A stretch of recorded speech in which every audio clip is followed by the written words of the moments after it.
चलिए स्टार्ट करने जा रहे हैं। Okay, good afternoon guys, good afternoon guys, thank you so much. चलो ठीक है, तो चलो स्टार्ट करने जा रहे हैं अपन अब स्टार्ट करने जा रहे हैं सेकेंड ग्रुप का सबसे प्यारा सब्जेक्ट। ठीक है, तो ये वही सब्जेक्ट है दोस्तों जिस सब्जेक्ट के लिए आपका जन्म हुआ है। अगर आप आगे जाकर के सीए बनते हैं तो सबसे ज्यादा यूज होने वाला जो सब्जेक्ट है, that subject is known as what? Audit.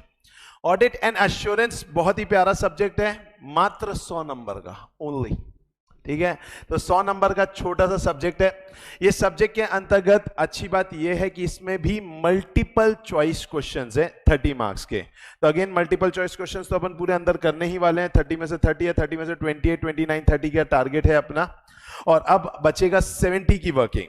ध्यान से समझिएगा, इस सब्जेक्ट के बारे में अगर मैं आपको पहले बता दूं तो कहा जाता है कि ये subject is a theoretical subject, लेकिन मैं बोलता हूं ये सबसे गलत है। इससे ज्यादा प्रैक्टिकल सब्जेक्ट आपकी लाइफ में आपको देखने नहीं मिलेगा। जितना भी पढ़ लो, 1000 नंबर का अकाउंट्स पढ़ लो, 2500 का एडवांस अकाउंट्स पढ़ लो, 3000 नंबर का जीएसटी और इनकम टैक्स पढ़ लो, लेकिन इन सारी चीजों का अंत किसी जगह पर होगा, तो अंत होना है 100 नंबर के ऑडिट पे। मतलब जितना भी पढ़ोगे, ये सब पढ़ क्यों रहे हो? ताकि तुम क्या कर सको? ऑडिट कर सको। तो ये मोस्ट प्रैक्टिकल सब्जेक्ट है, ये थ्योरेटिकल सब्जेक्ट है ही नहीं, क्योंकि यही वो सब्जेक्ट है जो आप अपनी आंखों के सामने होता हुआ देखेंगे और वो सब्जेक्ट को आप जिएंगे और उसी के साथ ही मरेंगे।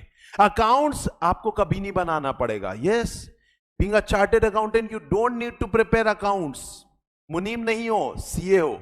समझ में आ गया? तो मुनीम का काम है अकाउंट्स प्रिपेयर करना। टैक्स में तुम्हारा कोई रोल नहीं है।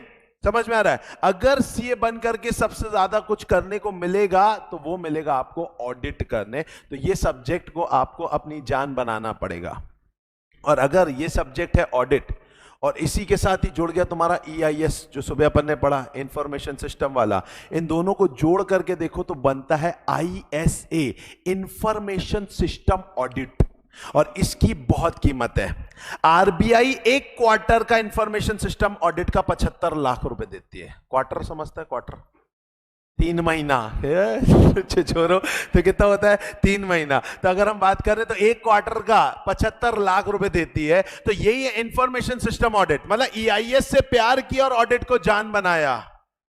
ईआईएस से प्यार किया और ऑडिट को जान बनाया तो तुम्हारा सक्सेसफुल होना पक्का है। तो इसीलिए ऐसे ऐसे सब्जेक्ट अपन ही पढ़ा रहे हैं। ठीक है बेटा, तो आइए तो बात करने जा रहे हैं सबसे उम्दा सब्जेक्ट की, और नाम क्या है इसका दोस्तों? That is audit. 100 नंबर का ऑडिट है। किसी भी हाल में अपन को इसमें भी 80-85 प्लस का टारगेट रखना ही रखना है।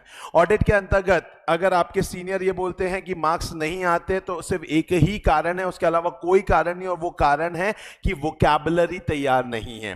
और जैसा मैंने आपको बोला था कि हम ईआईएस की एक डिक्शनरी बनाएंगे और वोकैबुलरी बुक बनाएंगे, वैसे ही हम किसकी भी बनाएंगे? ऑडिट की भी। ऑडिट के अंतर्गत कुछ कुछ शब्द होते हैं, बस वो शब्द ही आपको लिखना है। अगेन आपने वो शब्द लिखा, आपका वो ऑडिट का पेपर कहलाएगा।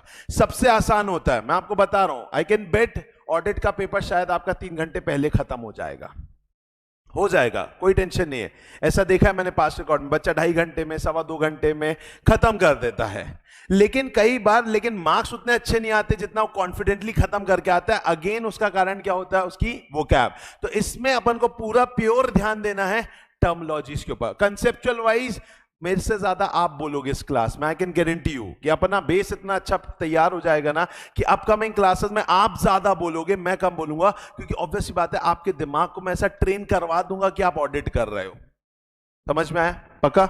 चलो तो स्टार्ट करने जा रहे हैं इस सब्जेक्ट के साथ। बहुत ही प्यारा दुलारा हमारा ये सब्जेक्ट है। नाम है इसका क्या? ऑडिट।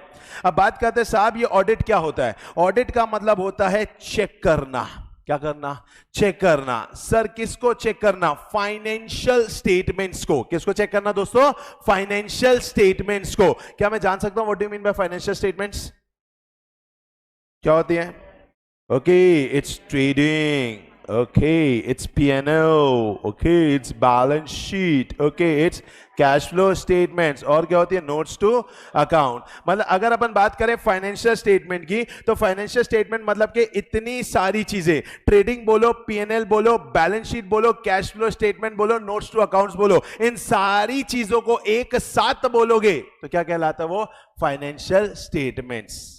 क्या हर कंपनी, हर एंटिटी अपना फाइनेंशियल स्टेटमेंट बनाती होगी?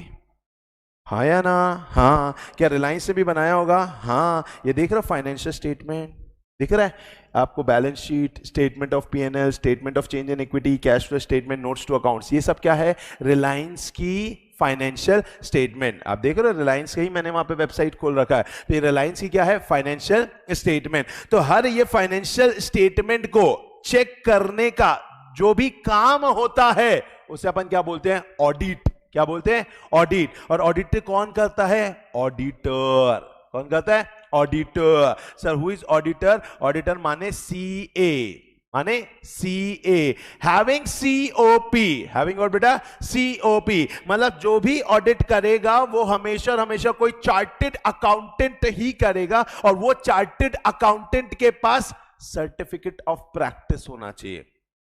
तब ये नहीं समझ में what is certificate of practice? बेटा जब सीए बनोगे ना तो दो काम रह जाएंगे, या तो आप अपना एक ऑफिस ओपन करोगे, या तो आप जॉब करोगे। क्या करोगे? जॉब। ठीक है बेटा, अगर आप जॉब में गए तो आपका एक पैकेज होगा, 12 लाख, 15 लाख, 70 लाख, 80 लाख, उस पैकेज में आप काम करोगे, किसी के अंडर काम करोगे। यहां पर आप उतने डेवलप्ड नहीं होगे। जब आप जॉब करोगे तो आपकी नहीं चलेगी, किसकी चलेगी? आपके बॉस की। लेकिन जब आप ऑफिस खोलोगे तो चलेगी आपकी, और यहां पर आप काम कर सकते हो। इसीलिए अगर कोई भी सीए हैविंग सीओपी वाला पर्सन ही क्या कर सकता है? ऑडिट कर सकता है। तो इसीलिए अपन उसे क्या बोलते हैं? ऑडिटर। तो ऑडिटर कौन हो सकता है? CA having COP. कोई भी डाउट? पक्का? तो मेरे साथ बोलेंगे what do you mean bye audit? Audit means checking. Checking किसकी?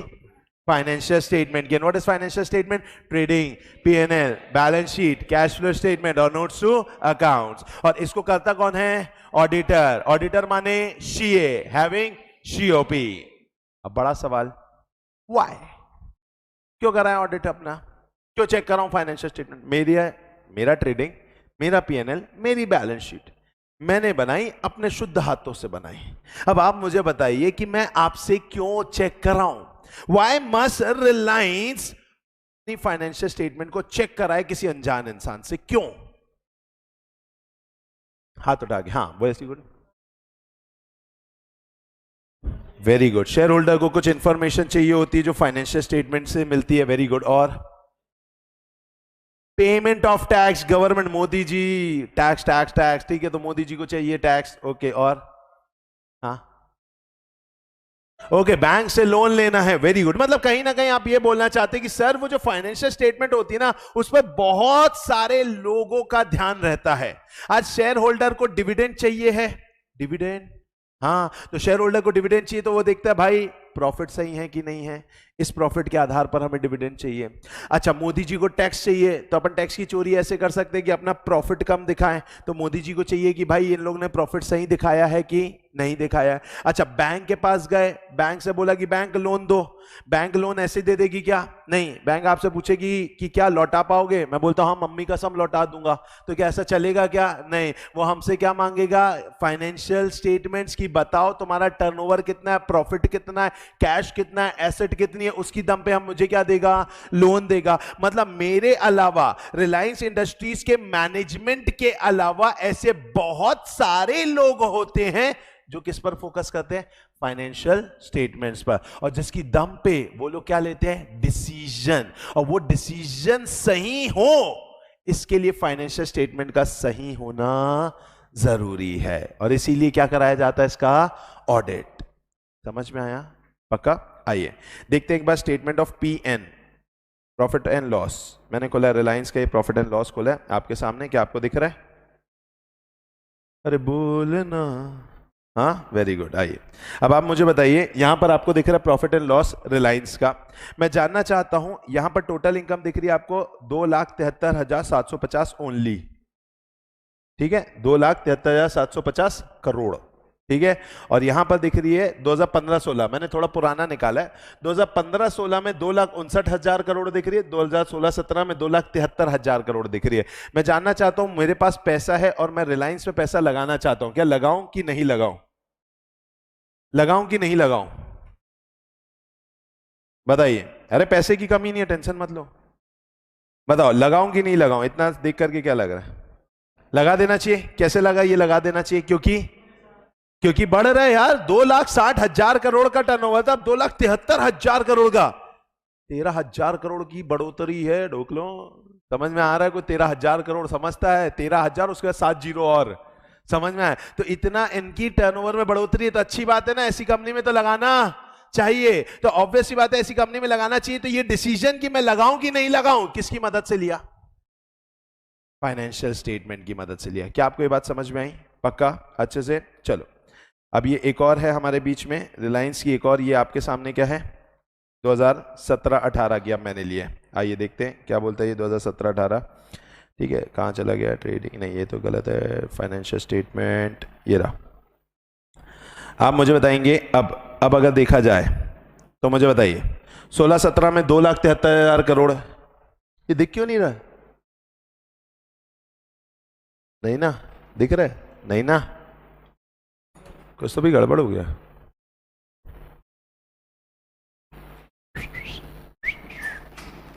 एक सेकेंड, अटक कैसे गया ये? हाँ, अब आया। ठीक है, चलो अब मुझे बताइए, यहां पर 16-17 में कितना दिख रहा है? 2,73,000 करोड़। और 2017-18 में अगर आप देखेंगे तो कितना दिख रहा है बताइए? 3,13,000 करोड़। तो अब आप मुझे बताइए, क्या लगाना चाहिए नहीं लगाना चाहिए? लगाना चाहिए। आज आप जो भी डिसीजन ले रहे हो, क्या इसी की मदद से ही ले रहे हो? मतलब क्या ये फाइनेंशियल स्टेटमेंट जो भी बनाई गई है, क्या ये सही बनाई गई है या नहीं बनाई गई है? क्या इसको देखना, चेक करना क्या बहुत जरूरी है?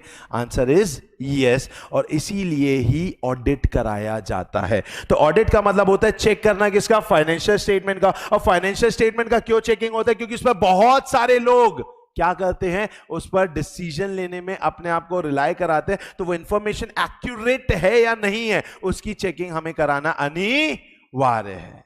क्या आपको ये बात समझ में आई? पक्का? अच्छे से। चलो सर, ऑडिटर अगर ऑडिट करता होगा, इतनी सारी चेकिंग करता होगा, क्या उसको फीस मिलती होगी? फीस हाँ या ना? जिन बच्चों को पता हो वो मुंह नहीं खोलेंगे, ठीक है। लेकिन आप मुझे बताइए, अगर ऑडिटर ऑडिट करता होगा तो उसको मिलती होगी फीस। आप मुझे बताइए, रिलायंस के ऑडिटर को फीस कितनी मिलती होगी? 1,01,000, 1,02,000, 25-30 करोड़ से सीधा वहीं पर ही पहुंच गए। चलो, और कोई फिगर?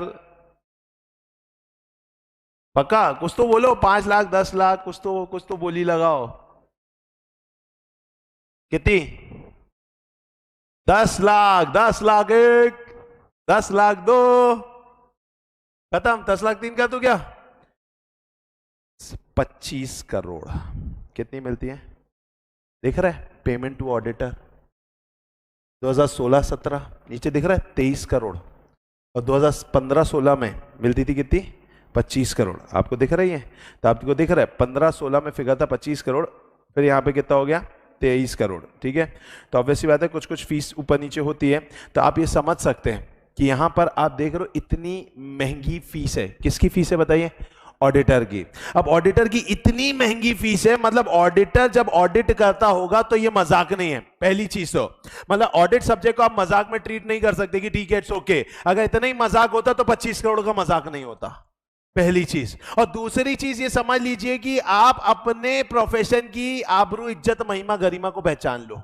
आप जो प्रोफेशन में घुस रहे हो वो 10,000 रुपए महीने वाला प्रोफेशन नहीं है, वो 10 करोड़ रुपए महीने वाला प्रोफेशन बन सकता है। तो आपका विजन इतना बड़ा होना चाहिए कि हमें 1 करोड़ 2 करोड़ रुपए महीने की बात करनी है। और ये भी सिर्फ रिलायंस का ऑडिटर रिलायंस से ले रहा है। तो सोचो, मुझे बताओ कि ऐसे उसके पास 20 ऑडिट होंगे, ऐसे उसके पास 20 ऑडिट होंगे तो कितना छाप रहा होगा। आपको पता है कि हमारे जो इंडिया है, इंडिया के अंदर बिग 4 है। कितने 4 है? बिग 4। ये बिग 4 सीए फर्म्स हैं। हर कोई में हर एक कैटेगरी में कोई ना कोई राजा होता है। समझ में आ रहा है? तो एक्चुअली में वैसे हमारी जो सीए फर्म्स में राजा है वो है बिग 4, केपीएमजी, EY, डिलॉइट्स और एक हो जाता है PwC। वापस से केपीएमजी, EY, डिलॉइट्स, PwC। ठीक है, जिसके अंतर्गत EY का मतलब है अर्नेस्ट एंड यंग्स, PwC का है प्राइस वाटर कूपर, डेलॉइट का पूरा डेलॉइट्स, हस्किंसंस एंड सेल्स। समझ में आ रहा है? ये सब फिरंगी नाम लग रहे, देसी लग रहे? फिरंगी नहीं तो सरमन वर्मा। अग्रवाल एंड जैन, समझ में आ गया, जैन एंड मारवाड़ी, ठीक है। तो इस टाइप के नाम होते हैं, लेकिन ये अपना क्या है, डेलॉइट वगैरह। तो ये है, इसमें केपीएमजी का एक साल का टर्नओवर है 245 करोड़ रुपए। ये एक साल का सीए फर्म है बेटा, सीए फर्म है, ऑडिट कर करके इतना कमा रही है। तो अब समझ लो, मैं वापस बोल रहा हूं, हमारा एक्सपोजर बहुत बड़ा होने वाला है। आप इस सब्जेक्ट को प्यार करना ही पड़ेगा, अगर वहां तक के जाना चाहते हो तो करो, ठीक है। तो आपको करना ही पड़ेगा। और आज की डेट में वापस EIS and audit deadliest combination है। ये कर लिया तो फाड़ दोगे आगे जाके मार्केट के अंदर, क्योंकि आईटी रिलेटेड आपको बातें करनी होगी और ऑडिट करने के लिए तो आप पैदा हुए हो, तो ये दोनों चीजें रहेगी। चलो वापस आगे बढ़ते हैं। तो अपन बातें कर रहे थे ऑडिट की। तो सर ये आज इतना सारा पैसा कौन देता है? मुकेश अंबानी देता है। किसको देता है? अपने ऑडिटर को। तो सर इससे अच्छा ये है ना, मुकेश भाई के तीन है, एक अनंत है, एक आकाश है, एक अपना ईशा बेन है। शादी हो गई, बेन बोल सकते हैं, तो ईशा बेन है। तब आप मुझे बताइए, अब अनंत है, आकाश है, ईशा है, तो अब आप मुझे बताइए, अब अनंत या आकाश को भेज देते रायपुर, नाटक क्लासेस भेजते, मस्त ये बनाते, हम पार्सल बैक कर देते उनको। तो आप मुझे बताइए 25 करोड़ घर का घर पे ही रह जाता। तो अब मैं आपसे जानना चाहता हूं, ऐसा मुकेश अंबानी अगर करें और उनका बच्चा अगर फाइनेंशियल स्टेटमेंट का ऑडिट करे, चेक करे और आपको बताए कि सही है, क्या आप विश्वास करोगे? नहीं करोगे। क्यों नहीं करोगे? क्योंकि सर इसमें तो पर्सनल बायसनेस होगी, इसमें तो उसी की कंपनी, उसी के पापा की कंपनी है। तो इसका मतलब ये होगा कि सर जब हम ऑडिट की बात करेंगे तो ऑडिट का करने का मतलब सिर्फ चेकिंग नहीं होगा, it will be an independent checking. और चेकिंग को थोड़ा अच्छा शब्द अपन क्या दे सकते हैं? एग्जामिनेशन। किसका? फाइनेंशियल स्टेटमेंट का। तो हमारी ऑडिट की एक डेफिनेशन बनी कि audit means independent examination of financial statement. किसकी? किसी की भी। धंधा होना चाहिए, एंटिटी, धंधा होना चाहिए, एंटिटी, चाहे प्रोप्राइटरशिप हो, पार्टनरशिप हो, कंपनी हो, कोऑपरेटिव सोसाइटी हो, हर किसी का क्या होता है? ऑडिट होता है। तो इसीलिए अगर अपन बोलेंगे it is an independent examination of financial statement of entity. अब वो एंटिटी सर क्या जरूरी है प्रॉफिट कमाने वाली हो? Answer is no, whether profit making और नॉट। ऐसी कौन सी एंटिटी होती है जो प्रॉफिट ही नहीं कमाती? NPC, NPC, thank you so much, ठीक है। It's Nata professional classes. आइए, तो अगर अपन ऐसे बोले नॉट फॉर प्रॉफिट कंपनी, क्या बोलते बेटा? Not for profit company. ये लोग क्या नहीं कमाते? प्रॉफिट नहीं कमाते। तो ऑब्वियस सी बात है बेटा, तो कहीं ना कहीं इंडिपेंडेंट एग्जामिनेशन कराना है किसी का भी, चाहे वो प्रोप्राइटरशिप हो, पार्टनरशिप हो, एचयूएफ हो, कोऑपरेटिव सोसाइटी हो, कंपनी हो, किसी का भी आपको कराना होगा, चाहे वो प्रॉफिट मेकिंग हो या ना हो। सर ये क्यों करा रहे हैं हम? ताकि जो ऑडिटर है वो दे सके ओपिनियन। क्या दे सके? ओपिनियन। सर ओपिनियन किस बारे में? Opinion on true and fair view. इस पर दे सके on true and fair view. Sir ये ओपिनियन का मतलब क्या होता है? क्या बोलते हैं ओपिनियन? हिंदी में क्या बोलते हैं ओपिनियन को?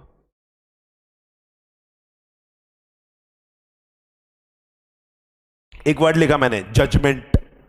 क्या जजमेंट और ओपिनियन सेम सेम है? बोलो हाँ। नहीं, एक जे से चालू होता है, एक ओ से, है ना? हाँ, तो बताओ फिर क्या अंतर है जजमेंट और ओपिनियन में? सलाह देना इज ओपिनियन। वो रायचंद, अरे जो राय बांटते रहते ना, तो वो हो जाते हैं, वो क्या दे रहे हैं? ओपिनियन। वो अपनी राय रख रहे हैं, भैया मेरे हिसाब से ऐसा है। और जजमेंट बोले तो फैसला, बोल दिया सो बोल दिया। समझ में आए? तो अगर अपन बात करें, जजमेंट मतलब बोल दिया सो बोल दिया, ओपिनियन मतलब कि बॉस अभी मैं ये बोल रहा हूं लेकिन ये मेरे हिसाब से बोल रहा हूं, इसका मेरे पास कोई भी क्या नहीं है, कोई भी तर्क नहीं है, मैं जजमेंट नहीं दे रहा हूं। आपको कैसा लगता है मुझे नहीं पता, मुझे अच्छा लगा तो दिस इज माय राय। मूवी से निकलने के बाद जजमेंट देते हो, राय देते हो? राय देते हो। मूवी से निकले, राय दी, यार मुझे अच्छी लगी, एक बोलता नहीं मुझे बकवास लगी, तो वो आपकी राय है। मतलब राय इंसान दर इंसान अलग हो सकती है, सिचुएशन दर सिचुएशन अलग हो सकती है। सर हाईएस्ट मोटिवेशन 25 करोड़ रुपए लो और लिख दो, मेरी राय के हिसाब से ठीक लग रहा है, आप अपनी राय जान लो। बोला सर बेस्ट हो गया ना। अरे अपन ऑडिट रिपोर्ट बनाएंगे, उस ऑडिट रिपोर्ट में पैसा भी लेंगे, कोई चेक चुक नहीं करेंगे, लिख देंगे मेरी राय के हिसाब से सही लग रहा है। कल गलत भी निकला तो अपन बोलेंगे मेरी बस राय थी, बाकी आपको अपना देखना है। सब बेस्ट हो गया ना एकदम, मतलब फ्री की कमाई मेरे को सिर्फ सीए प्रोफेशन में ही दिखने लग गई आजकल। तो अगर देखा जाए तो आंसर इज नो। ये बोलने को ओपिनियन है, करने को जजमेंट है। मित्रों बोलने को ओपिनियन है, करने को जजमेंट है। बोलते अपन ऐसे है कि ओपिनियन देना है, लेकिन बैकग्राउंड पे जब काम करोगे तो ऐसा करना जैसे कि जजमेंट देने जा रहे हो। तो सर फिर जजमेंट लिखना चाहिए था ना? नहीं बेटा, जजमेंट लिखते ना बहुत दिक्कत हो जाती। सर क्यों? मान लीजिए शिवांश, मैं आया रायपुर में, तो मुझे ना नाटा क्लासेस का बहुत सारा एडवर्टीजमेंट कराना था। मैं शिवांश एडवर्टाइजर के पास गया, मैं बोला सर पूरे रायपुर पूरे छत्तीसगढ़ में मेरा नाम कर दो। किया इन्होंने नाम, भाई अच्छा नाम किया, हर जगह पर पोस्टर्स बैनर्स सब लगाए, नाम होने लग गया, क्लासेस चलने लगी, बच्चे इतने सारे आने लगे। ठीक है भाई, अब हुआ ये कि इन्होंने बिल थमा दिया, 35 लाख रुपए का बिल थमा दिया। मैं कहा ठीक है भाई, इन्होंने दिए 35 लाख। मैंने बिल को रखा टेबल पे, मैंने अपना निकाला सूटकेस, खोला, खच खच खच नोट गिने, इनको उठा करके पूरे नोट दे दिए। मैं कहा ले करके जाओ, ये लेके चले गए। बिल को उठाया और मैंने क्या कर दिया? फाड़ दिया, फाड़ करके गार्बेज बॉक्स में डाल दिया। अब मुझे बताइए, क्या इस बिल की एंट्री मेरे पीएनएल में गई होगी? इस पीएनएल में मेरे बिल की एंट्री नहीं गई तो मेरा एक्सपेंस बढ़ गया कि कम हो गया? सुना ही नहीं दे रहा, कम हो गया। कम होने की वजह से मेरा प्रॉफिट बढ़ गया। इसका मतलब जो भी ट्रेडिंग पीएनएल में नेट प्रॉफिट दिख रहा है, क्या वो सही है कि गलत है? गलत है। मैंने बुलाया कृष्णा को, he is my chartered accountant. Krishna को बोला भाई ऑडिट कर, चेक करना चालू किया। चेक कैसे करेगा? उसको दिख रही रेवेन्यू, नाटा क्लासेस में इतने करोड़ का रेवेन्यू आया, वो कैसे चेक होगा? कि बच्चे आते फीस देते हैं तो हम उन्हें रिसिप्ट देते हैं, तो रिसिप्ट से चेक करें, हाँ ये बच्चे के, हाँ ये दिख रही एंट्री, ये दिख रही, ये दिख रही, ये दिख रही। ऐसे इन्होंने एक्सपेंस भी चेक किया, ऐसे इनकम भी चेक की, सबको चेक किया, लेकिन ना तो 35 लाख की एंट्री हुई, ना तो 35 लाख का रिसिप्ट या बिल मिला। क्यों नहीं मिला? क्योंकि मैं फाड़ के फेंक चुका था। अब इन्होंने लिख दिया सर सब कुछ एकदम सही है, कोई माइका लाल आवाज उठा के दिखाए। इन्होंने लिख करके दे दिया। क्या लिख के दे दिया? जजमेंट। अब शिवांश को तो पता है कि भाई मैंने ही 35 लाख का बिल दिया। इनके ट्रेडिंग पीएनएल में तो एडवर्टीजमेंट एक्सपेंस तो मात्र 2100 रुपए दिख रहा है शगुन का। 35 लाख तो मैंने ही किया, 5-10 लाख तो इन्होंने भी ऊपर से कहीं ना कहीं तो किया ही होगा ना। तो ऑब्वियसली तो यार 35-40 लाख का दिखना चाहिए, और इन लोग कितने का दिखा रहे हैं? Only and only 2100। मतलब कि क्या ये सही है कि गलत है? गलत है। इसका मतलब अगर देखा जाए तो ये गलत है। और अब मुझे बताओ, अगर फॉर एग्जांपल बेचारे कृष्णा की कोई गलती है क्या इसमें? नहीं। अब इस चक्कर में अगर मान लीजिए शिवांश कृष्णा के ऊपर केस कर दे कि भाई तुमने ये सब गलत लिखा है, जजमेंट गलत लिखा है, तो ये तो अंदर ही चला जाएगा। और ये अंदर क्या जाएगा? हर सी अंदर जाएगा। मतलब जिस दिन तुम सीपीटी का फॉर्म भर रहे थे, तुम अपनी मौत का पैगाम भर रहे थे। अरे समझ में आया कि नहीं आया? मतलब भाई हर सीए को जेल जाना ही पड़ेगा, क्योंकि पक्की बात है मैंने फाइनेंशियल स्टेटमेंट बनाई तो मैंने तो गड़बड़ किया ही होगा।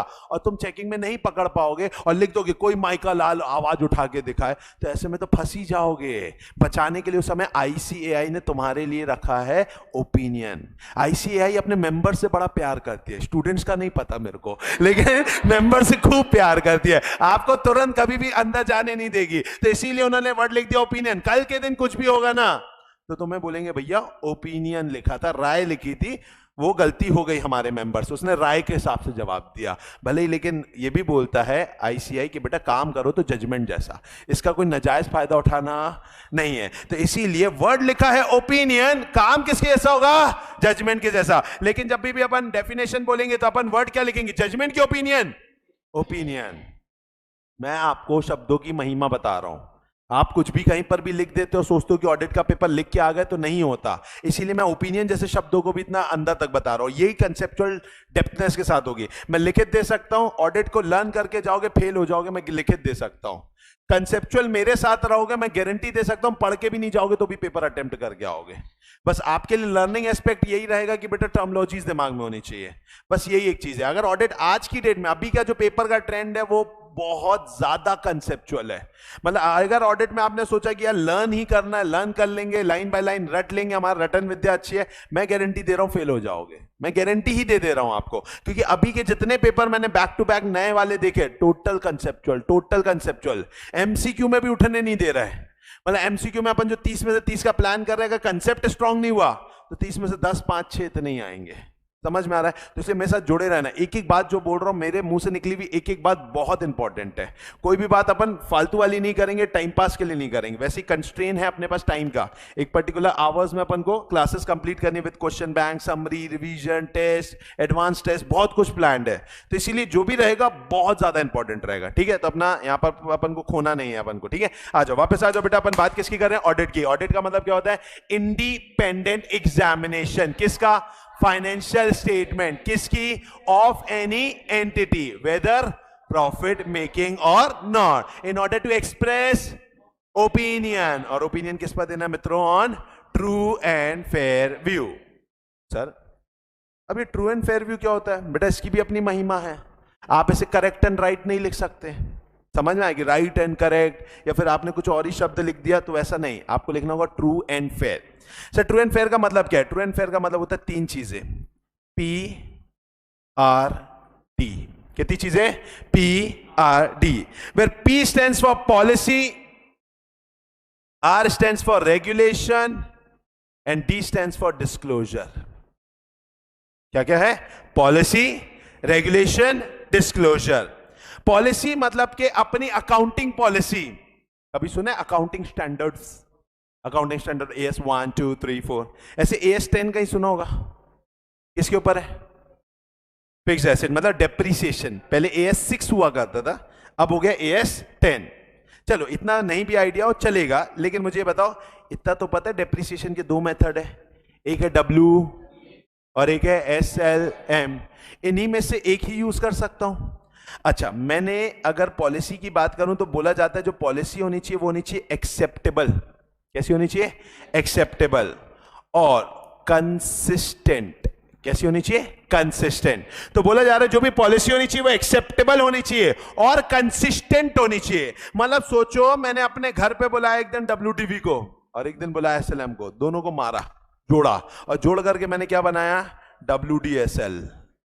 कौन सा बनाया? WDSL। ये अपन ने नया मेथड बनाया अपने घर पे, तो इसके हिसाब से मैं डेप्रिसिएशन चार्ज करता। सही है ना? सही है? नहीं, आप क्या बोलोगे? ट्रू एंड फेयर व्यू है या नहीं है? नहीं है। Very good. अच्छा, अगर मान लो मैं ऐसा करूं कि एक साल मैं WTV करता, 2 साल SLM, एक साल WTV 2 साल SLM, एक साल WTV 2 साल SLM, ऐसा मैं कर रहा हूं, क्या ये सही है कि गलत है?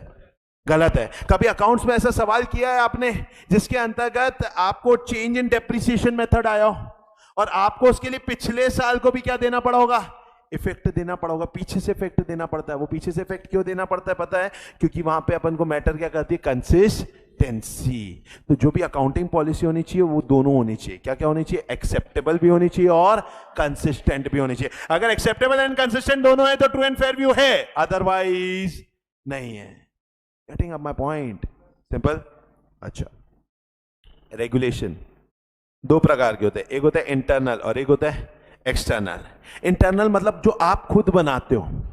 कंपनी पढ़ा है? कंपनी, कंपनी के अंतर्गत दो किताब होती है, एक होती है यमओए, एक होती है एओए। क्या होती है? Article of association. Article of association में हमारी कंपनी के रूल्स एंड रेगुलेशन लिखे रहते हैं, तो वो हो गया इंटरनल। और एक्सटर्नल के नाम पे क्या होता है? Companies act 2013। ठीक है, अब हमें दोनों को ही फॉलो करना है कि सिर्फ एक को? दोनों को। तो इसीलिए जब भी आपकी बुक्स ऑफ अकाउंट्स बनेंगी या कुछ भी बनेंगी तो उसके अंतर्गत आपको इंटरनल और एक्सटर्नल दोनों को फॉलो करना है। एग्जाम्पल के नाम पे अभी मैं थोड़ा छोटे लेवल का ले रहा हूं। इंडियन पार्टनरशिप एक्ट क्या बोलता है? इंडियन पार्टनरशिप एक्ट, अगर डीड बनी होगी तो डीड की मानना, वरना चैप्टर एक्ट की मानना। अच्छा, डीड में लिखा है 2:3:1, PSR 2:3:1। अगर लिखा है तो कितने में बढ़ना चाहिए? 2:3:1। और नहीं लिखा तो 1:1:1। अब मान लीजिए इनकी डीड नहीं बनी है, पार्टनरशिप की डीड नहीं बनाई, और फिर भी इन्होंने बांटा 2:3:1 में, क्या ये सही की गलत है? गलत है। समझ में आया कि नहीं आया? पक्का। तो इसीलिए इंटरनल भी फॉलो करना है और एक्सटर्नल भी फॉलो करना है। Getting my point? अपन क्या पढ़ रहे हैं पता है? True and fair view. True and fair view में तीन चीजें, एक है PRD, policy, regulation, disclosure. Policy acceptable भी होनी चाहिए और कंसिस्टेंट भी होनी चाहिए, रेगुलेशन इंटरनल भी और एक्सटर्नल भी, और डिस्क्लोजर ऑल का करना है एंड मटेरियल चीजों का करना है। ऑल एंड मटेरियल, सभी चीजों को डिस्क्लोज करो। डिस्क्लोज करने के लिए अपन क्या बनाते हैं पता है? बैलेंस शीट के नीचे बनाते हैं नोट्स टू अकाउंट्स, फुटनोट्स पे बनते हैं, तो वहां पे आपको सब डिस्क्लोज करना है। तो अगर मान लीजिए जिसने फाइनेंशियल स्टेटमेंट बनाई होगी, अगर उसने पॉलिसी को एक्सेप्टेबल एंड कंसिस्टेंट रखा है, रेगुलेशन इंटरनल और एक्सटर्नल दोनों फॉलो किया है, डिस्क्लोजर से सारी बातों का और मटेरियल बातों का किया है, तो हम बोल सकते हैं कि ये जो फाइनेंशियल इंफॉर्मेशन है it is showing true and fair view. समझ में आ गया? तो ट्रू एंड फेयर व्यू में कितनी चीजें चाहिए? 3। समझ में आया? अच्छा मुझे ये बताओ, ये फाइनेंशियल स्टेटमेंट बनाता ऑडिटर ही होगा ना? नहीं, सीए नहीं बनाता होगा क्या? फाइनेंशियल नहीं बनाता होगा, क्यों? तो सीए बना ले, क्या दिक्कत है? अच्छा वही अकाउंट्स बनाएगा और वही उसे चेक करेगा, तो 100 में से कितने देगा अपने आप को? 101। ठीक है, 1 marks for good hand writing. अरे आया कि नहीं आया? तो ऑब्वियस सी बात है बेटा, तो कहीं ना कहीं दिक्कत हो जाएगी। तो इसीलिए जो बना रहा है, जो चेक कर रहा है, दोनों सेम नहीं हो सकते। इसलिए बनाने वाला मैनेजमेंट, बनाने वाला मैनेजमेंट, उसको चेक करने वाला auditor. Getting my point? Simple है, पक्का? अच्छे से आइए बेटा, अपन थोड़ी सारी चीजें, अगेन ईआईएस में भी मैं बोल रहा था हर चीज प्रैक्टिकल है, यहां पर भी एवरीथिंग विल बी प्रैक्टिकल। आपको कोई भी चीज ऐसी नहीं होगी जो मैं सिर्फ किताब से बोल दे रहा हूं और उसका कोई रिलेवेंसी ना हो, ऐसा नहीं होगा। आइए अपन चेक करेंगे किसके बारे में, अपन चेक करते हैं ऑडिट रिपोर्ट के बारे में। ऑडिट रिपोर्ट रिलायंस की भी बनी होगी, ठीक है? कहाँ है? हेलो, ये रहा, दिख रही है यहाँ पे आपको इंडिपेंडेंट ऑडिटर रिपोर्ट। आइए खोलते हैं इस इंडिपेंडेंट ऑडिटर रिपोर्ट को। क्या दिख रहा है यहाँ पे? एक स्टेटमेंट दिख रहा है, ओपिनियन। क्या लिखा है?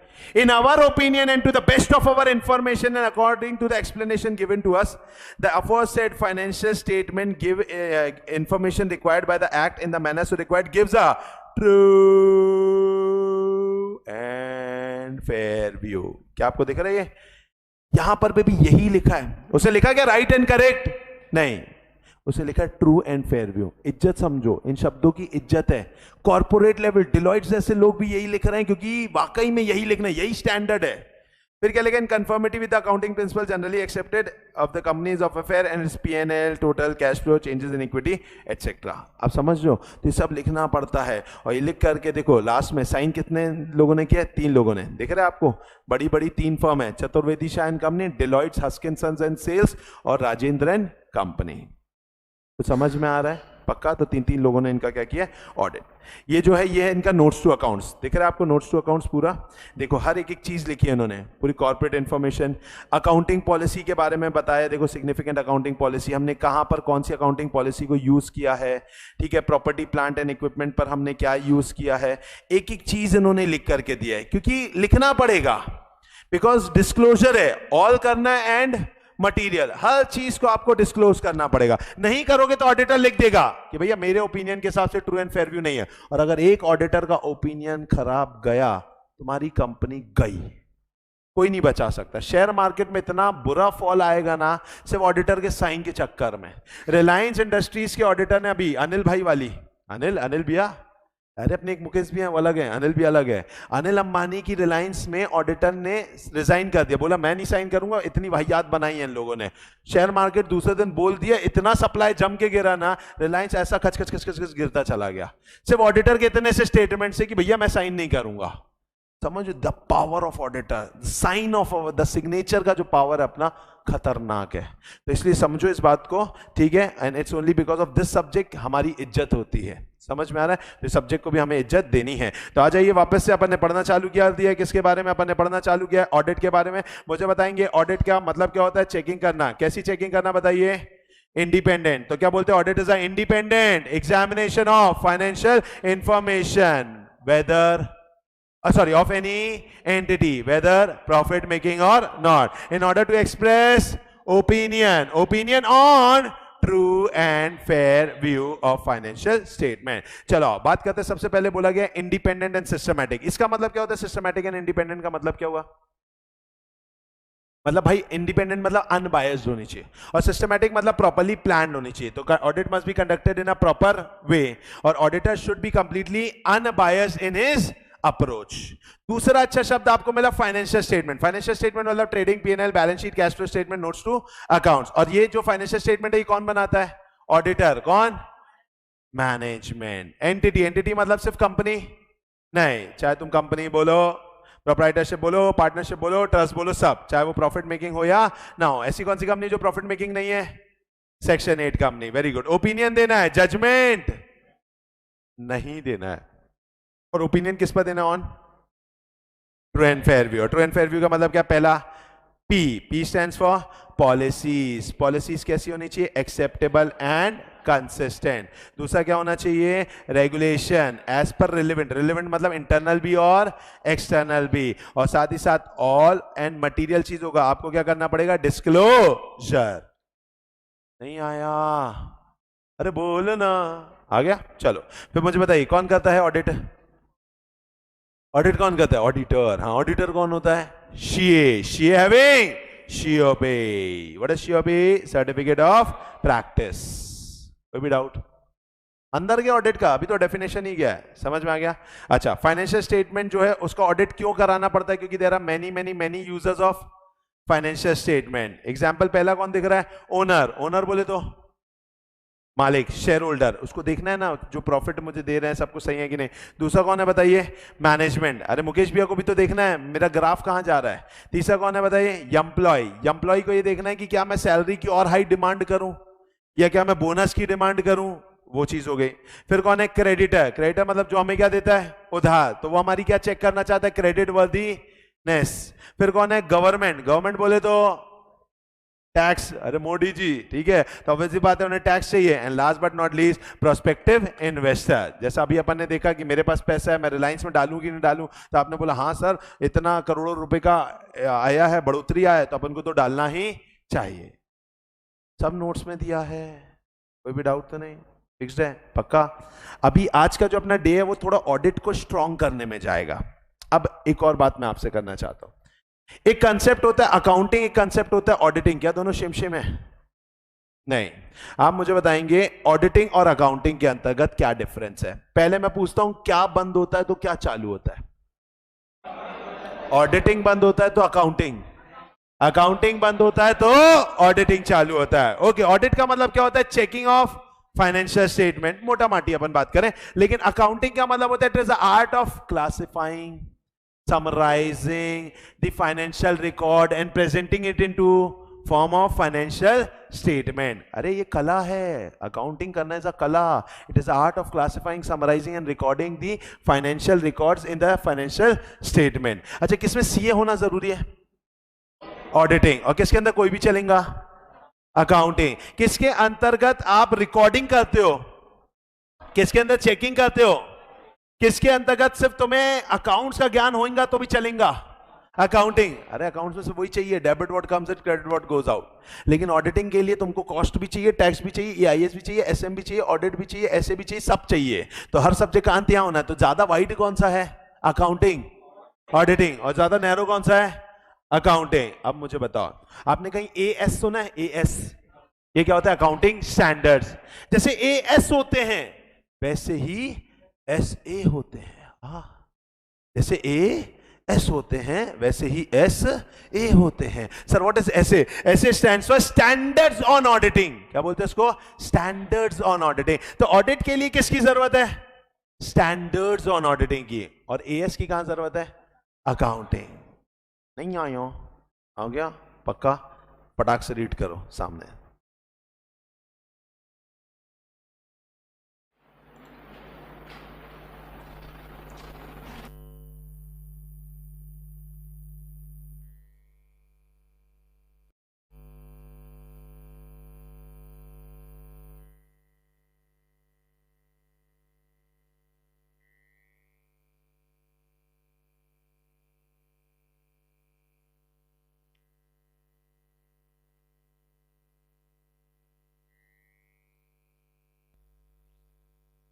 चलिए पढ़ लिया गया? चलो हो गया ऑडिट वर्सेस अकाउंटिंग, कोई दिक्कत तो नहीं? ऐसा ना, चलो ठीक है। चलो तो अपन आ रहे हैं, तो अपन बात कर रहे थे अकाउंटिंग और ऑडिटिंग की। तो चलो जल्दी से एक बार रिवाइज करते हैं। सबसे पहले अपन ने डेफिनेशन पढ़ी किसकी? ऑडिट की। ऑडिट मतलब क्या होता है? Independent examination of financial statement of any entity whether profit making और not in order to express opinion on true and fair view. Okay, true and fair view का मतलब क्या हो जाता है? तीन चीजें, PRD, P for R for D for policy कैसी होनी चाहिए? Acceptable and consistent. Okay, regulation internal and external, और डिस्क्लोजर ऑल एंड मटेरियल। कोई भी डाउट उसमें? फिर हमने समझा अकाउंटिंग और ऑडिटिंग के बीच में डिफरेंस। आप मुझे बताइए किस में रिकॉर्डिंग होती है? अकाउंटिंग। किस में चेकिंग होती है? ऑडिटिंग। किसको सीए कर सकता है? ऑडिटिंग। किसको कोई भी कर सकता है? अकाउंटिंग। किसके अंतर्गत अकाउंट्स का नॉलेज चाहिए? अकाउंटिंग। किसके अंदर सारा नॉलेज चाहिए? ऑडिटिंग। किसके अंतर्गत अगर हम बात करें तो उसके अंतर्गत it is the art of classifying, summarising and presenting the financial record into financial statement, accounting. And which is the independent examination of financial statement, auditing. आप मुझे बताइए किसमें एस ए यूज होते हैं? ऑडिटिंग। और किसमें ए एस यूज होते हैं? अकाउंटिंग। उम्मीद करता हूं समझ में आ गया। पक्का? चलो फिर नेक्स्ट जो कंसेप्ट है हमारे बीच में दोस्तों, that concept is known as audit versus investigation. क्या है दोस्तों? Audit versus investigation. क्या आपने कहीं एक शब्द पढ़ा है इन्वेस्टिगेशन? ओके, मुझे बताएंगे what do you mean bye investigation, या आपने कहां सुना है ये शब्द? सीआईडी। अच्छा, दिख रहा है क्या वहां पे? चलो, तो अगर अपन बात करें तो आपको दिख ही रहा होगा अपना, कहाँ गया? ये रहा भाई, हाँ यस ये रहा, ठीक है। तो दया दरवाजा तोड़ो, ठीक है। तो आइए, तो अगर अपन बात करें ये क्या कंसेप्ट है? इन्वेस्टिगेशन। आप मुझे बताइए इन्वेस्टिगेशन और ऑडिटिंग के अंतर्गत अगर हम बात करें तो इन्वेस्टिगेशन जो होती है, ये इन्वेस्टिगेशन कब होती है? जब गुनाह हो जाता है कि गुनाह होने से पहले हो जाता है? मतलब जब भी कुछ गुनाह होगा, जब भी कुछ मिस स्टेटमेंट होगी, जब भी कोई प्रॉब्लम होगी, उसके बाद जो हम करेंगे दैट इज इन्वेस्टिगेशन। और अगर पहले से कुछ करें तो दैट इज ऑडिटिंग। समझ में आ गया? किसमें सीए होना जरूरी होगा? ऑडिटिंग। और किसमें तुम्हारा स्पेशल नॉलेज होना जरूरी होगा? इन्वेस्टिगेशन। Getting my point? आप मुझे बताइए कौन सा एक साल के लिए होता होगा? ऑडिटिंग। अरे 1 अप्रैल से 31 मार्च। लेकिन इन्वेस्टिगेशन तो तब तक नहीं होगा जब तक कि अपन को अपनी वो फ्रॉड ना पता चल जाए। खूनी नहीं रे, फ्रॉड ना पता चल जाए, ठीक है। तो जब तक फ्रॉड ना पता चल जाए तब तक इन्वेस्टिगेशन चलता ही रहेगा। समझ में आ रहा है? चलो आप मुझे बताइए कौन सा क्रिटिकल है, बहुत डीप इनसाइट सोच के करते हैं इन्वेस्टिगेशन? कौन सा थोड़ा ऊपर ऊपर से होता होगा? ऑडिट है। अब ध्यान से समझना, आप जब इन्वेस्टिगेशन करते हो तो आपको पता है गुनाह हुआ है, मतलब फ्रॉड हुआ है। ये भी पता होता है फ्रॉड कैश में हुआ है, तो आप सिर्फ चेकिंग किसकी करोगे? कैश की। लेकिन जब ऑडिट करते हो तो ऑडिट में you need to check the full financial statement. तो वाइड कौन सा, नैरो कौन सा है? Auditing is and investigation is no doubt deeper होता है, नैरो होता है बट डीपर होता है। ऑडिट जो है वो वाइड होता है बट ऊपर ऊपर से होता है। समझ में आया? पक्का? अच्छा, रिलायंस का टर्नओवर अभी अपन ने देखा था, कितना था? 2,60,000 करोड़। Very good. टन अपन राउंड ऑफ कर दिया, 1,000 करोड़ का क्या लेना देना, ठीक है। तो 2,60,000 करोड़ का टर्नओवर है। बिल फटे होंगे, बिल फटे होंगे ना, दिए होंगे बिल। अब 2,60,000 करोड़ का टर्नओवर में कितने बिल फटे होंगे? बोलो बहुत। हाँ वेरी गुड, बहुत सारे सर, ठीक है। कितने? काउंट कुछ तो बताओ। लगभग 1,000 बिल में 2,60,000 डोगली, ठीक है। 1,000 बिल में क्या होता है? 1,000 बिल मैं फाड़ देता हूं साल भर के, मेरा इतना टर्नओवर तो नहीं है। हाँ, 1,000 करोड़ बिल फटे होंगे बोल सकते। चलो ठीक है, चलो मोटा माटी अपन ने लिया 1,000 करोड़ बिल फटे, चलो बहुत ज्यादा हो गया, 500 करोड़ बिल फटे। 500 करोड़ सिर्फ सेल्स के फटे हैं, परचेज भी हुई होगी तो 200-300 करोड़ रुपए, 200-300 करोड़ बिल आए होंगे। क्यों आए होंगे? क्योंकि परचेज बल्क में होती है, सेल चिल्लर में होती है। तो चलो भाई, सेल के तुम्हारे ज्यादा बिल है 500 करोड़, तो परचेज के माने चल 200 करोड़ बिल है। बाकी मिसलेनियस 100 करोड़ बिल फटे होंगे। कुल मिलाकर के 500, 200, 100 कितने हो गए? 800 करोड़। पहले मुझे ये बताओ आप कि जो आप अकाउंट्स प्रिपेयर करते हो वो करते हो 1 मार्च से 31 अप्रैल तक। अच्छा, 1 अप्रैल से 31 मार्च तक। अच्छा, इस ऑडिटेड, अब ये अकाउंट्स तैयार हुआ है, इसकी होगी ऑडिटिंग। ऑडिटिंग की क्या कोई डेडलाइन होती होगी? हाँ, पता है वो डेडलाइन कैसी है? मैं आपको बताता हूं, कुछ बच्चों को शायद पता हो, कुछ को ना पता हो। एक ना मीटिंग होती है, उस मीटिंग को बोलते हैं एनुअल जनरल मीटिंग। उस एनुअल जनरल मीटिंग में हमें उस बुक्स ऑफ अकाउंट, सॉरी, हमें उस फाइनेंशियल स्टेटमेंट की ऑडिटेड रिपोर्ट रखनी पड़ती है। तो उसके लिए हमें 30 सितंबर से पहले ऑडिट होना चाहिए, और 30 सितंबर से भी पहले प्रिंटिंग, भेजना, कंपाइल करना, साइन करना, इनमें 1.5 से 2 महीने लगते ही लगते हैं। तो लगभग सितंबर से पहले आया अगस्त, और आया फिर जुलाई में समवॉट आपका ऑडिट हो जाना चाहिए। तो आपने ऑडिट चालू ही कब किया होगा? अप्रैल। अच्छा, 1 अप्रैल में भी चालू नहीं हुआ होगा, क्योंकि 31 मार्च के रात के 12 बजे ही टैली करके उठे, ऐसा नहीं होगा। अकाउंट्स का सवाल थोड़ी ना कि टैली करके ही उठना है, वो तो भाई उन लोग छोड़ देते, वो बोलते करेंगे 10-15 अप्रैल निकाल दी। अब आधा मिला अप्रैल मई जून, आधा जुलाई, कितना महीना हो गया? 4 महीना। 4 महीना में तुमको 800 करोड़ बिल चेक करने हैं। आप, आपका कुटुंब, आपका मोहल्ला, आपका शहर सब लग जाएगा तो भी क्या 4 महीने में 800 करोड़ बिल चेक कर पाओगे? और एक ही कंपनी का है ये तो, अभी तो 20 कंपनियां और होती हैं, 10 कंपनियां और होती हैं, तो कितना सारा बिल हो जाएगा। चेक करोगे नहीं कर पाओगे, कर पाओगे नहीं कर पाओगे। फिर क्या करना होगा? फिर वही करना होगा जो मम्मी करती है। मम्मी क्या करती है? मम्मी जब सब्जी बनाती हैं तो सब्जी को पूरा खुद खा के टेस्ट नहीं करती, थोड़ा सा निकालती है, उसको टेस्ट करती है। उनको लगता है अगर उतने में सारा मिर्च मसाला नमक सही है, मतलब पूरी सब्जी में सही है। गेहूं खरीदने जाती है तो थोड़ा सा गेहूं उठाती है, देखती है ये सही है, मतलब पूरा बोरा सही है। इसको बोलते हैं सैंपलिंग। क्या बोलते हैं बेटा? सैंपलिंग। तो यही सैंपलिंग अपन लगाएंगे ऑडिटिंग में, क्योंकि 800 करोड़ बिल चेक करना इज नेक्स्ट टू इम्पॉसिबल। तो अपन करेंगे भैया, ज्यादा चेक नहीं करेंगे, अपन चेक करेंगे थोड़े से बिल। हाँ सर ये एकदम सही है, तो मान के चलेंगे नीचे भी एकदम सही होगा। सर अगर गड़बड़ निकल गया तो, अरे थोड़ा सोच समझ करके चेक करना। मम्मी भी ये दिमाग लगाती है कि अपन कौन सी दुकान में गए हैं, ये बंदे का बैकग्राउंड कैसा है, ये पहले हमें माल कैसा दे चुका है, ये सारी चीजों को मद्देनजर रखते हुए मम्मी अपना अमाउंट निकालती है। पहले ही देखती है अच्छा ये सही है, तो मम्मी को अगर ज्यादा शक होता है तो और नीचे हाथ डालती है, एकदम नीचे से निकाल करके बाहर निकालती है। तो ऑब्वियस सी बात है वो क्या हो जाता है, वो मम्मी के डिसीजंस के ऊपर है, तो वो भी अपन को दिमाग लगाना पड़ेगा। लेकिन एक चीज समझ में आ गई कि इसमें आप क्या कर सकते हो? सैंपलिंग। इन्वेस्टिगेशन में करोगे क्या? नहीं, क्योंकि अपन को पता है कैश में लफड़ा हुआ है, तो कैश तो इतना सही है ना, अब उसमें भी उतना ही करो, कैसा चलेगा? समझ में आएगी नहीं? तो है इतना सा, उसमें भी और कम करो तो नहीं चल सकता ना। तो इन्वेस्टिगेशन में सैंपलिंग नहीं होती, लेकिन ऑडिटिंग में सैंपलिंग होती है। समझ में आया? पक्का? आइए पढ़ते हैं। ऑडिट कैसा एग्जामिनेशन है बोलो दोस्तों? Independent examination. इन्वेस्टिगेशन कैसा एग्जामिनेशन है? क्रिटिकल एग्जामिनेशन है। इसका ऑब्जेक्टिव है ये पता करना कि true and fair view show हो रहा है कि नहीं। इसका ऑब्जेक्टिव क्या पता करना है? To ascertain certain facts. कोई भी डाउट बेटा इसमें? फिक्स। अच्छा स्कोप क्या है? ये सारे ट्रांजेक्शन्स को देखता है, ये सिर्फ उसी एरिया को देखता है जहां पर कुछ तो भी गड़बड़ घोटाला हुआ है। ये रेगुलर एक्सरसाइज है ऑडिट, और ये तो कब किया जाता है? जब इसकी जरूरत पड़ती है। टेस्ट चेकिंग अलाउड है किसमें? ऑडिटिंग में। लेकिन अगर देखा जाए तो इसमें अलाउड नहीं है। किसमें अलाउड नहीं है? इन्वेस्टिगेशन में अलाउड नहीं है। ज्यादा शकी दिमाग किसमें?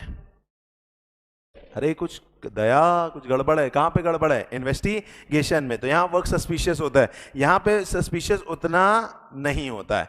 यहां पर रिपोर्टिंग करते हैं ओनर को या शेयर होल्डर को, यहां पे रिपोर्टिंग करते हैं उस पर्टिकुलर अथॉरिटी को जिसने इन्वेस्टिगेशन कराई है। जनरली कौन कराता है? गवर्नमेंट। क्यों कराती है? आपकी कंपनी में कुछ कांड हो जाता है, जैसे कि सत्यम कांड हुआ, अभी रिलायंस का कांड हुआ, ऑडिटर ने बोल दिया मैं साइन नहीं करता। अब गवर्नमेंट तक बात गई, गवर्नमेंट बोली ये क्यों नहीं साइन कर रहा है? इन्वेस्टिगेशन बैठाओ। तो इन्वेस्टिगेशन कराए कि आखिर साइन क्यों नहीं हो रहा है। अभी कार्वी स्टॉक ब्रोकिंग है, उसको बैन लगा दिया सेबी ने। तो स्टॉक ब्रोकिंग बहुत बड़ी फर्म है, उसको बैन लगा दिया सेबी ने। भाई इसको क्यों बैन लगाया? क्या गड़बड़ हुआ? तो पता चला कि उन्होंने ना लोगों के शेयर्स को अपने नाम पे कर लिए थे। मतलब लोगों के शेयर्स लोगों के पास होने चाहिए, तो किया अपने नाम पे। जस्ट लाइक विजय शेखर शर्मा तुम्हारे को दिखा रहे तुम्हारे पेटीएम में 1000 रुपए हैं, लेकिन एक्चुअली 1000 रुपए अपने पास रख चुका है, अब आपको दे ही नहीं रहा, उसे दिख रहा है 1000 रुपए, मजे लो। ना ट्रांसफर होंगे ना कुछ कर पाओगे। वो ऐसी हालत कार्वी ने कर दी थी शेयर्स के मामले में, तो इसे कार्वी पर क्या लगा दिया? बैन। अब इस पर क्या होगी? इन्वेस्टिगेशन। कौन कराएगा? गवर्नमेंट। तो ऑब्वियस ही बात है उसके लिए रिपोर्ट भी किसके पास जाएगी? गवर्नमेंट। नहीं आयो? आ गया? पक्का? So this was about what बेटा? Audit and investigation. मैं उम्मीद करता हूं समझ में आया। पक्का? चलिए last 2 minutes and the last concept of the day. ठीक है, अब हम बात करने जा रहे हैं बहुत ही इंपॉर्टेंट कंसेप्ट की, that is known as qualities of auditor. What do you mean by qualities? गुण। Very good. गुण को अपन क्या बोलते हैं? क्वालिटीज।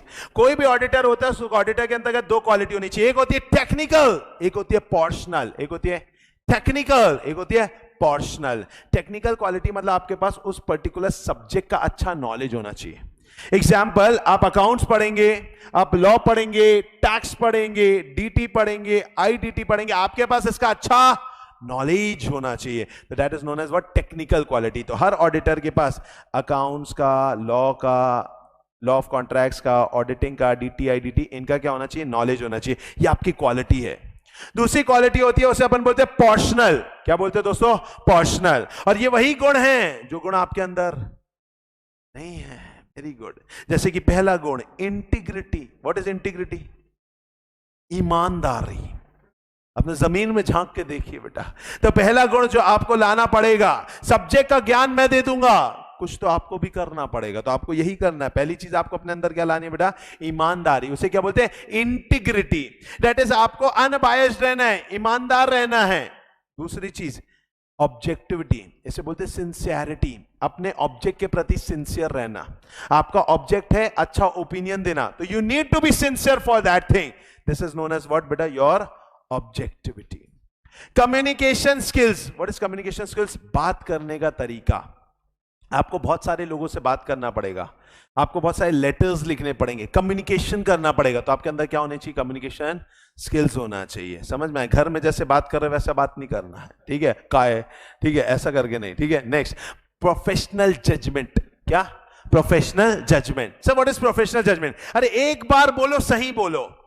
बार बार अपनी बात बदल रहा हूं, तो जो बार बार अपनी बात बदलता है क्या वो इंसान अच्छा होता है क्या? नहीं। आप डॉक्टर के पास गए, आपको बुखार सा लग रहा था, तो आप डॉक्टर के पास गए, I am feeling so hot today, तो आपने अपने आप का चेकअप कराया, ठीक है? डॉक्टर बोला नहीं नहीं छोटा मोटा बुखार है, ठीक है भाई। 2 दिन गए, दवाइयां खाई, वापस आपका बुखार खत्म नहीं हुआ, आप वापस आए, उसने बोला मलेरिया है, ठीक है भाई। मलेरिया की डोज वोज लिए, 4 दिन 6 दिन हो गए, ठीक ही नहीं हो रहा है, वापस आए, बोले नहीं डेंगू है, ठीक है भाई, आपने वो दे दिया। फिर वो गया, फिर आप 1 महीने बाद गए, बोले नहीं नहीं तुम्हें तो कैंसर हो गया है, ठीक है। अब आप वापस से गए ठीक ठाक होने के लिए, पूरा ट्रीटमेंट करा, फिर भी ठीक नहीं हो रहा। अब बोले बेटा आप कुछ चंद मिनटों के मेहमान बचे। अब आप मुझे बताइए, अगर यही डॉक्टर के पास बार बार जा रहे हो और वो बार बार स्टेटमेंट बदल रहा है, क्या ये सही है कि गलत है? गलत है। क्या ऐसे डॉक्टर पर हमें विश्वास करना चाहिए? नहीं। वैसे आपके ऊपर भी विश्वास नहीं करेंगे अगर आप बार बार बात बदलोगे तो। भाई आपने बोल दिया ऑडिट इतने पीरियड में खत्म होगा, ऑडिट में ये होगा, ऑडिट में ऐसा ऐसा चाहिए, बार बार बात बदल रहे हो अपनी, तो ये सही नहीं है। तो आपके अंदर होना चाहिए प्रोफेशनल जजमेंट। फिर होना चाहिए प्रोफेशनल स्किल्स। प्रोफेशनल स्किल्स मतलब बात करने का तरीका, पर्सनालिटी, आपके कपड़े पहनने का तरीका, पंक्चुअलिटी, ये सारी चीजें किस में आती है? प्रोफेशनल स्किल्स में। नेक्स्ट क्या है? नॉलेज। नॉलेज तो knowledge, updated knowledge. Updated knowledge बोले तो वर्तमान में अभी जो चल रहा है, क्या हमारा जो लॉ है क्या बहुत जल्दी जल्दी नया आ रहा है और ऑब्सोलीट भी हो रहा है? हाँ, कल जो था नया आज वो पुराना हो गया है, क्योंकि वापस से कुछ नया अमेंडमेंट आ गया, आईडीटी बदल गया, डीटी बदल गया, अकाउंटिंग के लिए इंड एएस आ रहे, कंपनीज एक्ट 2013 अमेंड हो गया, 2015 में, 2017 में, 2019 में। इतना तेजी से क्या बदल रहा है बताइए? अरे अपना कंपनीज एक्ट बदल रहा है, जिस हिसाब से मतलब आप समझ रहे हो, तो इतना ज्यादा अपडेशन बार बार आ रहा है, तो क्या आपके पास अपडेटेड नॉलेज होना चाहिए? यस। तो ये है नॉलेज। फिर सबसे इंपॉर्टेंट चीज क्या है बताइए? इंडिपेंडेंस। What is independence? स्वतंत्रता। स्वतंत्रता 2 चीजों में चाहिए, एक है बाय माइंड, किससे चाहिए? बाय माइंड, और दूसरी चाहिए बाय अपीयरेंस। बाय अपीयरेंस, 2 चीजों से स्वतंत्रता चाहिए हमें। पहली स्वतंत्रता किससे चाहिए बताइए बेटा? By appearance. और दूसरी किससे चाहिए? By mind. माइंड से अपीयरेंस, अपन को इंडिपेंडेंट होना है, इसका मतलब है कि अपने ऊपर किसी का भी प्रेशर नहीं होना चाहिए। और अपीयरेंस मतलब अपन अपीयर टू बी इंडिपेंडेंट होने चाहिए। जैसे कि मैं अपने पापा की फैक्ट्री का ऑडिट कर रहा हूं, कोई टेंशन है क्या आपको? हाँ, क्या टेंशन है? बायसनेस, आपके पापा की फैक्ट्री है तो मैं अपीयर्ड हो रहा हूं क्या इंडिपेंडेंट? नहीं। मान लीजिए आपका नाम निमित, ओके, निमित जी सीए बन गए हैं, नीचे ही उन्होंने अपना ऑफिस ओपन किया है। मुझे 5 करोड़ के लोन की जरूरत थी और इतनी इनकम नहीं थी मेरी कि मुझे 5 करोड़ का लोन दिया जाए। मैंने निमित को ऊपर बुलाया, मैंने खुद ट्रेडिंग पीएनएल बैलेंस शीट बनाई बेटा अपने हाथों से, ठीक है। और उसके अंतर्गत मैंने अपना टर्नओवर दिखाया 50 करोड़ का, नेट प्रॉफिट दिखाया 35 करोड़ का, ठीक है, ऐसा कुछ था नहीं। और निमित को मैंने बोला क्या करो? साइन करो। वैसे तो उसे लग रहा था कि साइन मैं नहीं करना चाहिए, लेकिन उसने फिर भी सोचा कि सर की वजह से ही डिग्री मिली, आज जाएगी भी तो किसकी वजह से जाएगी? सर की वजह से। क्या कर दो? साइन कर दो। इसने उठा करके साइन कर दिया। अगर देखा जाए तो मेरे और निमित के बीच में अगर हम दोनों खड़े हैं तो आपको लगेगा नहीं कि हम दोनों कहीं से भी एक दूसरे को जानते हैं, मतलब आपको लगेगा वो भी इंडिपेंडेंट है, मैं भी इंडिपेंडेंट हूं, क्योंकि हमारे बीच में ऐसा कोई रिश्ता नहीं है जो बाय अपीयरेंस दिखे। लेकिन आप मुझे बताइए, क्या ये माइंड वाइज इंडिपेंडेंट है क्या? नहीं। माइंड वाइज इनको लग रहा है कि नहीं, अब गुरु दक्षिणा देने का समय आ गया है, तो ऑब्वियस सी बात है। तो कहीं ना कहीं इन्होंने क्या कर दिया? मेरी झूठी ट्रेडिंग पीएनएल बैलेंस शीट पे भी साइन किया। तो ये क्या है? माइंड वाइज इंडिपेंडेंट नहीं है। तो सीए को, ऑडिटर को माइंड वाइज इंडिपेंडेंट रहना है और साथ ही साथ अपीयरेंस वाइज भी इंडिपेंडेंट रहना है। अरे नहीं आ रहा है, आ रहा है। फिर क्या बेटा, टैक्टफुलनेस। टैक्टफुलनेस का मतलब होता है टैकल करते आना चाहिए। आप जैसा छोटा छोटा ना समझ बच्चा ऑफिस चला जाता है, फिर वहां जाके रोता है, कोचिंग जाना है, घर जाना है, आज मम्मी का ये काम है। अब आपको, आपका वैसे ऑफिशियल टाइम रहेगा 10 बजे से लेकर के 6 बजे तक, लेकिन आपको 10 के पहले बुलाना है और 6 के बाद भेजना है। तो उसके लिए टैकलिंग करना बहुत इंपॉर्टेंट रहता है कि बच्चों से अपन कैसे करा पाए। तो छोटा छोटा ये आर्टिकल लोगों को टैकल करना है, फिर बड़ा बड़ा बिजनेसमैन लोगों को टैकल करना है, फिर इनकम टैक्स ऑफिसर को टैकल करना है। तो इसके लिए आपके अंतर्गत एक और गुण होना चाहिए, क्या करने का, टैकल करने का। इसे अपन बोलते हैं टैक्टफुलनेस। आया कि नहीं आया? और last but not least, confidentiality. What is confidentiality? राज को राज रहने दो। अरे राज नहीं, राज, राज को राज रहने दो। मतलब कि भाई आज अगर मैं बात करूं ऑनेस्टली, एक सीए को एक बिजनेसमैन के बारे में इतना पता होता है जितना उसके बीवी बच्चों को नहीं पता होता। एक सीए इतना जानता है अपने क्लाइंट के बारे में, कहां कितना पैसा रखा है, कितना व्हाइट है, कितना ब्लैक है, कहां किसके नाम पे कितनी प्रॉपर्टी, क्योंकि सब सीए नहीं कराया है। ठीक है, तो ऑब्वियसली बात है। तो अगर अपन बात करें तो कहीं ना कहीं सीए को सारा आइडिया होता है। तो क्या सीए को ऐसा एकदम माइक वाइक लेकर के सबको बता देना चाहिए ना कि इसका इतना टर्नओवर है, इसका पैसा यहां रखा है? Answer is no. राज को राज रहने दो। ऑब्वियस सी बात है कि सीए के पास बहुत क्रिटिकल इंफॉर्मेशन है। आपने अपना टर्नओवर अपने परिवार में नहीं बताया होगा, आपके फैमिली का टर्नओवर। लाइक आप पापा से बोलते, पापा मुझे ना बाइक खरीदनी है, मैंने सीए फाउंडेशन क्लियर किया। पापा बेटा मोदी जी सब ले गए, बेटा धंधा डूब रहा है, धंधा डूब रहा है, वहां नोटों की बोरियां आ रही, समझ में आ रहा है? तो ऑब्वियस बात है, पापा आपको कभी ये नहीं बताएंगे कि टर्नओवर कितना है, पापा आपको ये नहीं बताएंगे अपन साल का कितना अंदर करते हैं, लेकिन सीए को सब पता है। तो क्या सीए को किसी को बताना चाहिए क्या? Answer is no. तो इसीलिए आपको राज को राज ही रहने दो। लेकिन राज को राज आपको 2 केसेस में नहीं रहने देना है। ये केस लॉ आया था 4 नंबर का, वेरी इंपॉर्टेंट। 2 केसेस में रहने नहीं देना। If it is required by law and if it is permitted by client. Client ने खुद ही परमिट कर दिया कि भाई तू मेरी बात बता दे। किसको? बैंक वाले को। मेरे को 5 करोड़ का लोन चाहिए, अपना सब कुछ एकदम स्पष्ट है, व्हाइट में, कोई टेंशन नहीं, मैंने कभी जीवन में कोई गलत काम नहीं किया है, एक काम कर भाई बता दे तू। ठीक है भाई। अब अगर मैंने बोल दिया बता दे तो सीए बता देगा, कोई दिक्कत है क्या इसमें? नहीं। This is confidentiality. और दूसरा बोलता है required by law. What is required by law? Law ने बोला है भाई बताना पड़ेगा। एग्जांपल, इनकम टैक्स की रेट जब पड़ती है तो 2 लोगों को, मतलब एक इंसान को बाहर से अंदर किया जाता है, वो है सीए। तुरंत फोन आएगा इनकम टैक्स ऑफिसर का, रेट पड़ी आपके क्लाइंट क्या, आ जाओ। क्लाइंट को एक रूम में लेके जाएंगे, सीए को दूसरे रूम में लेके आएंगे, दोनों से पूछेंगे एक ही सवाल, जवाब आएंगे अलग अलग, दिक्कत हो जाएगी। समझ में आया? तो इसीलिए जब सीए को बोलते, अब सीए वहां पे बोल रहा नहीं, अचन सर ने बोला था कॉन्फिडेंशियलिटी, राज को राज ही रहने देंगे, तो वो इनकम टैक्स ऑफिसर बेटा मारेंगे 10, गिनेंगे 1, फिर गिनती भूलते, फिर वापस से चालू करते, तो ऐसे दिक्कत हो जाती है। तो इसीलिए अपन को कभी भी क्या नहीं करना है, उस केस में अपन को कॉन्फिडेंशियलिटी नहीं बतानी, वो रिक्वायर्ड बाय लॉ है, लिखा है इनकम टैक्स एक्ट में कि बताना पड़ेगा, तो बताना पड़ेगा। समझ में आ गया? पक्का? तो अपने अंतर्गत कितनी क्वालिटी होनी चाहिए? इतनी क्वालिटी। जल्दी से देखेंगे कौन कौन सी। पहला क्या है? इंटीग्रिटी। दूसरी क्या है? ऑब्जेक्टिविटी। तीसरी क्या है? Communication skills, professional judgement, professional skills. फिर क्या है? नॉलेज। फिर क्या है? इंडिपेंडेंस। फिर क्या है? टैक्टफुलनेस। और फिर क्या है? कॉन्फिडेंशियलिटी। इंडिपेंडेंस दोनों स्टेजेस में चाहिए बाय, और दूसरा बाय अपीयरेंस। और अगर कॉन्फिडेंशियलिटी की बात करें तो 2 केसेस एक्सेप्शन है, इफ रिक्वायर्ड बाय लॉ और इफ परमिटेड बाय क्लाइंट। अगर आपसे आया कि भाई व्हाट आर द क्वालिटीज, तो क्वालिटी आप बोलेंगे it's integrity, objectivity, communication skills, professional judgement, knowledge, independence, tactfulness, and last one is confidentiality. तो अपन इसे बोल सकते हैं IOCP2 की किट इज कॉन्फिडेंशियलिटी। क्या बोलेंगे क्वालिटीज में? बोलो IOCP2 की किट is confidentiality. Where I stands for integrity, O for objectivity, C for communication skills, P for professional judgment, P for professional skills, K for knowledge, I for independent, T for tactfulness और confidentiality। याद रहेगा? पक्का? 6 number का पूछा जा चुका है, what are the qualities of auditor. क्या एकदम आसान आसान पूछते क्या ICI वाले? अच्छा, वेरी गुड। चलो ठीक है। तो दिस इज समथिंग अपनी, अगर आपके पास नोट्स आप सभी के पास है, मैं उम्मीद करता हूँ नोट्स वाइज आए। अगर अपन, तो अपन ने पहला फाइनेंशियल स्टेटमेंट पढ़ लिया, दूसरा अपन ने उसके यूजर्स पढ़ लिए, इसे अपन ने पढ़ लिया ऑडिटिंग की डेफिनेशन, दिख रही है आपको। फिर एनालिसिस ऑफ डेफिनेशन पढ़ लिया, यस और नो। ओके, इंडिपेंडेंस के बारे में अभी मैंने बताया नहीं है, कल की क्लास में अपन इंडिपेंडेंस के बारे में पढ़ेंगे। फिर थोड़ा सा आप आगे आएंगे पेज नंबर 4 पे, आपको दिखेगा अकाउंटिंग एंड ऑडिटिंग हो गया क्या, पक्का? ओके, उसके बाद आएंगे पेज नंबर किसमें, 6 में, तो आपको क्या दिख रहा है, ऑडिटिंग एंड इन्वेस्टिगेशन। और फिर आएंगे नीचे उसी के क्वालिटीज ऑफ ऑडिटर, दिख रहा है क्या आपको क्वालिटीज पूरी, पक्का अच्छे से। कल की class will be the most important class, कल हम बात करेंगे टाइप्स ऑफ ऑडिटर और इसके अंदर की बातें, बहुत इंपॉर्टेंट है, बहुत मजेदार रहेगी, ठीक है। तो मिलते हैं कल की क्लास में।